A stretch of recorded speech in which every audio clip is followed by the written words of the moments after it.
Ini ang istorya ni Berto alias Pugarot. Ngunyan ini si Berto alias Pugarot, nagbisita siya sa sayang doktor. Tama pa, check up ini si Berting.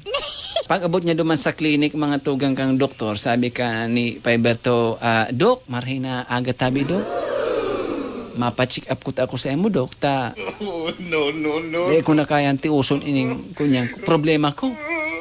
Sabi ka so doktor, sige Berto, ano ang problema mo? Araw sa pagkahapon. Pag-arog na kaya ng mga haputan ka mga doktor, garo ng pang Q&A portion, na garo ng pang family feud. Sabi ka sa doktor, ano ang problema mo? Sabi man ni Pai Berto, garo maluyan ng dok ang pagdangog ko. Dahil na masyadong sensitibo. Tamanin mo kung nagugurang na ano. Taara mo kita pag habang nagkakaedad kita, arabuton tama niya. Sabi ka sa doktor, paano mo masabi na nagluluya na ang pagdangog mo? Medyo na-offend duman si Pai Berto. Nakaka-offend baga pag medyo halangkaw na ang boses kang kauli mo. Ano, pigsa sa katangkanan ng tono? Dahil ka pa kayan ma-offend, ano? Sabi ni Pai Berto, kunyang kaya dok, medyo nagluluya na ang pagdangog ko. Ultimo atot ko, dahil ko na nadadangog.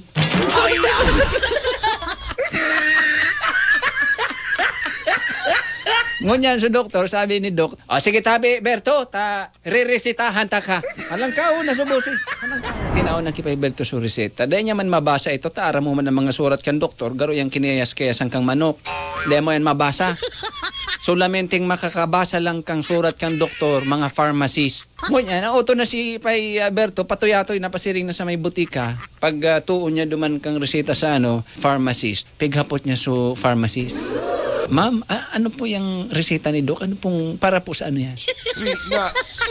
Mr. Mac. Bulong po sa ano yan na ma'am yan po kalusin. Sabi ka sa pharmacist. Ay sir, ini pong bulong na pigresita sa emo kan doktor. Kunyan po ini. No. Pampakusog po nin atot.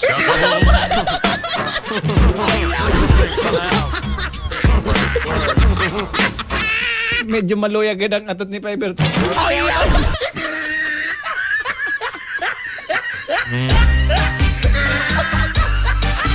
At ultimo da atot din na madangog. Di pa ko sugon.